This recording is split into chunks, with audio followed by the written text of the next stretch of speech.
friends, today we'll talk about how to fix or how to solve AliExpress Autoclose app. To not fix or how to solve Autoclose on AliExpress app, you should just go to settings.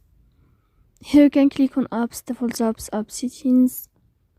Then this list you will enter to the window of AliExpress. Then you can click on first stop and you can click OK. Here we'll enter to the window of storage. Then you can click clear cache. Don't click clear data because that can cause the errors or can delete your account.